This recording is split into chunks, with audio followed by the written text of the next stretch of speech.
Hey everyone, what is up? Welcome back to another episode of Kurt on Cougs. This video we're going to talk about what happened last week during BYU's bye week and kind of the outlook going forward as the Cougars tomorrow will be taking on East Carolina. So first of all, taking a look all around the country. What happened? What was big? Well, for one thing, insignificant games, a thriller. In the SEC, Georgia taking on Tennessee. This was a very highly anticipated game. It lived up to the hype.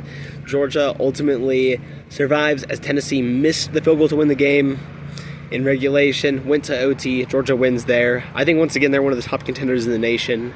Also, South Florida's little run has kind of come to an end. Once again, I would still say this is very much a team that is in the race to be the G5 contender in the playoffs this year. They still got those two very impressive earlier wins against Boise State and Florida.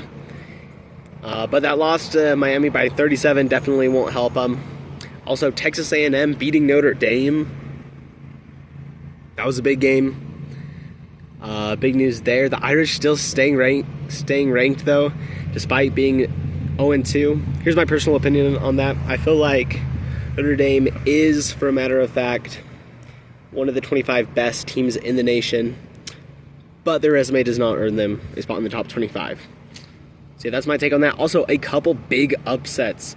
We had Vanderbilt beating South Carolina, and not just beating them pretty good, 31-7. So now the Commodores are ranked. South Carolina has fallen out of the polls. And then Clemson slides. They came into this game, number 12. They lost to Georgia Tech on a last-second field goal.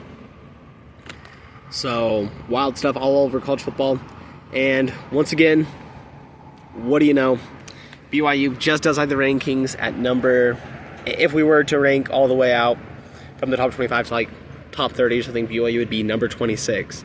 So BYU just this close to getting that ranking. Maybe this week's the chance they need. We'll have to see. So, now before I dive specifically into BYU, just a look ahead to this weekend. Kind of what we're looking at there.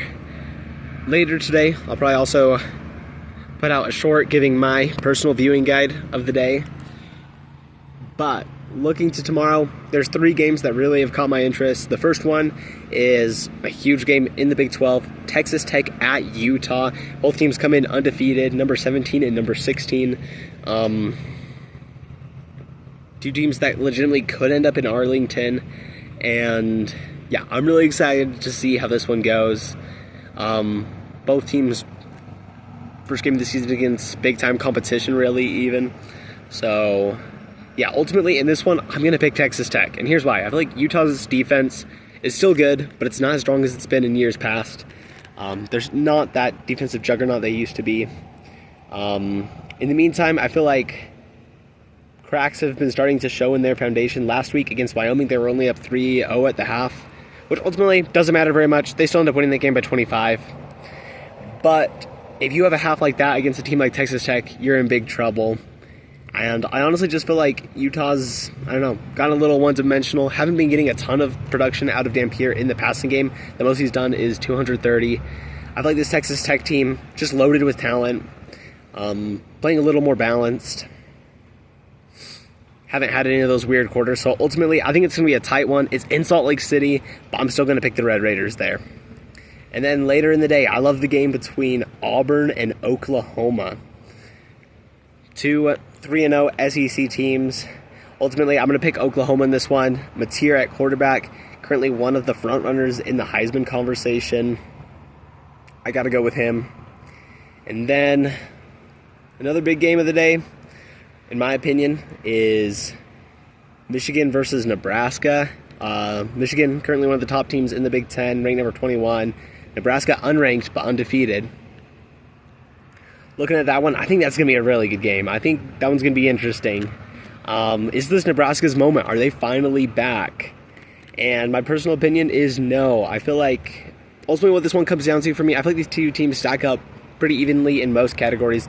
But Michigan ultimately has the better quarterback with Bryce Underwood over Dylan Viola. So I'm going to pick the Wolverines there. All right, now looking at BYU.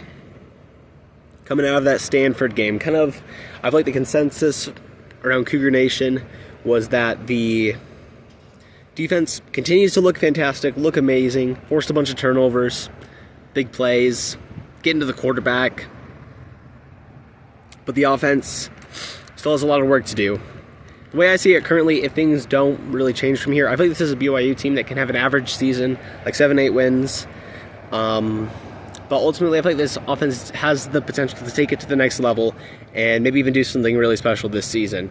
So here are, in my opinion, the biggest things that need to be improved, and I hope these have been improved during the bye week. For one thing, just the silly penalties. Got to cut those out. Don't need those happening. Those were, if it weren't for a couple of those, and you can also say maybe those were controversial calls.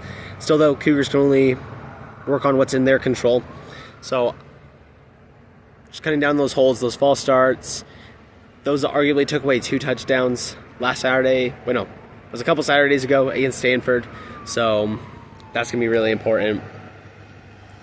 And then in the meantime, with the receivers, first of all, a little bit of a big blow taken there with JoJo Phillips getting injured, had to get some surgery. There's hope he's back later in the season, but for now, the Cougars will be turning to Cody Hagan to fill his role. A freshman who's been looking really promising. Wait, no, I think he might be a sophomore, actually. Not totally sure on that. But he's been looking pretty solid. Too many drop passes against Stanford. Got to work on those. And then I would also just say offensive line. The holes weren't always there for LJ.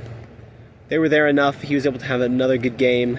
Bear Bachmeyer just didn't get a lot of time. I feel like that's also just some freshman inexperience. He probably could have read the defense a little better, made some shifts, things like that. Yeah, those are just a few of the things I feel like if this team can work on, if they can just fix those problems, then I feel like they should be doing pretty well. This week's game is arguably going to be their toughest for the next little while. I would say this might be the toughest opponent you play until you go and play against Arizona in October. So, yeah, I think it's going to be a tricky one. At East Carolina, playing in the Appalachian zone has been something that has not gone too well for the Cougs in recent memory. So they're looking to go out there and kind of break the curse as they play against the Pirates.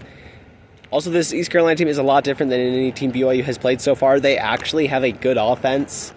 I still believe this BYU defense is going to do well in this game. But this is definitely going to be their biggest challenge. ECU comes in with their quarterback, Catton Hauser. Don't know if I pronounced that right. His first name, at least. He's currently number 6 in the FBS in yards per game throwing. Wait, maybe it's not yards per game. Nope. Overall yards. That's right. Number 6 in the country in passing yards. He looks really good.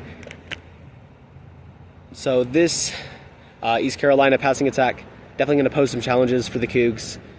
And for the offense in the meantime, East Carolina's defense has been pretty stingy in their last 2 games, only giving up 3 points. Now, albeit against not the strongest of competition, but still, especially against the run, they're pretty stout. So I feel like that's going to force Bear Bachmeyer to have to use his arm a little bit more. So I'm really excited for this matchup. I feel like this is going to be a fun game, a little bit of a tricky game, and also a chance for BYU to get ranked. If they can get a solid win on the road at East Carolina, I feel like that will get them some respect in the national polls. Hopefully they move in after that. Might be a little tricky, though. A lot of the games where I feel like ranked teams could lose and drop below BYU, they're playing against opponents who might jump the Cougs in that case. For example, Nebraska against Michigan. Cornhuskers get the win there. They might jump BYU, get ranked. Same with South Carolina taking on number 23 Missouri. So not the most optimistic about the Cougars getting ranked, but ultimately, just being able to enter conference play 3-0 will give the Cougs a big leg up as they try to do something special this season. Well, I'll be back tomorrow to give a full preview of the game. Thanks for joining me today. Let's go Cougs.